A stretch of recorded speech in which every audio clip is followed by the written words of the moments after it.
इस बार लोक जनशक्ति पार्टी रामविलास चुनाव लड़ेगी, उसमें कहीं कोई संदेह नहीं। बिहार में एनडीए की सीटों का बंटवारा हो गया है। सीटों के बंटवारे के बाद जैसे कि कयास लग रहे थे, केंद्रीय मंत्री पशुपति पारस ने मंत्री पद से इस्तीफा दे दिया है। उन्होंने एनडीए छोड़ने के बारे में हालांकि अभी तक कुछ बोला नहीं है, लेकिन माना जा रहा है कि वो महागठबंधन में शामिल हो सकते हैं। इस कहानी में चाचा और भतीजे की जंग थी, आखिरकार जीत भतीजे की हुई।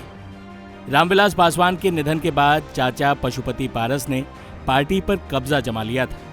चिराग पासवान को नई पार्टी बनानी पड़ी। हाजीपुर सीट से लड़ने की बात हो या चिराग पर कुछ बोलना हो, पशुपति पारस के तेवर कुछ अलग ही हुआ करते थे। आपको सत्ता पर सवार और सत्ता से उतार के बाद पशुपति पारस के बदलते तेवर दिखाते हैं। यह वीडियो कुछ समय पहले का है, जब चिराग पासवान का नाम सुनते ही चाचा भड़क कर कुछ ऐसी भाषा बोल रहे थे। लड़ाई चल रहा है, चिराग जी भी लगा। अरे कौन सी लड़ाई चल रहा है? कमाने वाला खाएगा, क्या बात करते हैं? कहाँ से चर्चा उठा के ले आते हैं? वो पहले उससे पूछिए कि कौन गठबंधन में है। पासवान जी कहा करते थे, भाषण में आप लोग भी सुने होइएगा, कि रोड पर वही जानवर मरता है जो डिसीजन नहीं लेता है कि हम पूरब जाएं या पश्चिम जाएं।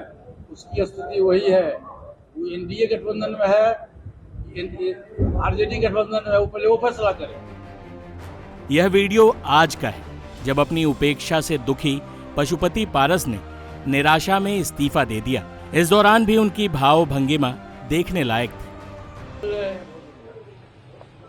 एनडीए गठबंधन के द्वारा बिहार में 40 लोकसभा सीटों के लिए किस दल को कितना सीट मिलेगा, इसकी घोषणा हो गई। मैंने आज से 5-6 दिन पहले प्रेस वार्ता में मैंने कहा था कि हम तब तक इंतजार करेंगे जब तक एनडीए का विधिवत घोषणा नहीं होता। कल विधिवत घोषणा हो गया। हम लोग 5 सांसद थे, हमारी पार्टी में 5 सांसद थे। मैंने बहुत ईमानदारी, बहुत लगन से, वफादारी से मैंने एनडीए की सेवा की। आज भी मैं माननीय प्रधानमंत्री जी का शुक्रगुजार हूं और मैं आज भी वो देश के नेता हैं, बड़े नेता हैं, लेकिन हमारी पार्टी के साथ और व्यक्तिगत रूप से हमारे साथ नाइंसाफी हुई। इसलिए मैं भारत सरकार के कैबिनेट मंत्री से मैं त्याग पत्र देता हूं। सर, क्या आरजेडी से कुछ बातचीत हुई सर आपकी? सर, आरजेडी के साथ क्या चुनाव लड़ेंगे? कितना बोलना था मैं बोल दिया। अब देखिए, भविष्य की राजनीति हम अपने पार्टी के जितने भी हमारे वरिष्ठ कार्यकर्तागण हैं उनके साथ मैं बैठ के तय करूंगा।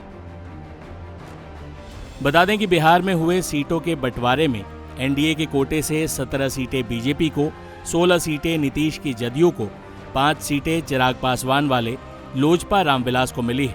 वहीं 1 सीट जीतन राम मांझी की पार्टी को और 1 सीट उपेंद्र कुशवाहा की पार्टी को मिली।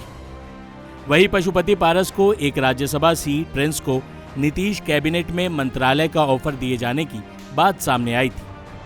हालांकि पशुपति पारस के इस्तीफे ने साफ कर दिया है कि हाजीपुर में इस बार चाचा वर्सेस भतीजे की जंग देखने को मिलेगी। बता दें कि हाजीपुर से रामविलास पासवान चुनाव लड़ा करते थे। उनके बाद भाई पशुपति पारस इस सीट पर चुनाव लड़े थे और जीते भी थे। लेकिन रामविलास पासवान के निधन के बाद जिस तरह पशुपति पारस ने पार्टी पर कब्जा जमा लिया था, खुद को रामविलास पासवान का असली उत्तराधिकारी कहते रहे, पशुपति पारस ने इस बार भी हाजीपुर से ही चुनाव लड़ने का ऐलान किया था। लेकिन हाजीपुर सीट पर इस बार चिराग पासवान के खुद चुनाव लड़ने की खबरें हैं। ऐसे में हाजीपुर, जो कभी रामविलास पासवान के रिकॉर्ड वोटों से जीत के कारण खबरों में रहा करता था, वो इस बार पासवान परिवार के 2 सदस्यों की चुनावी लड़ाई का गवाह बनने जा रहा है। हालांकि इस दिलचस्प मुकाबले में चिराग पासवान का पलड़ा भारी पड़ सकता है। टाइम्स नाउ नवभारत डिजिटल की रिपोर्ट।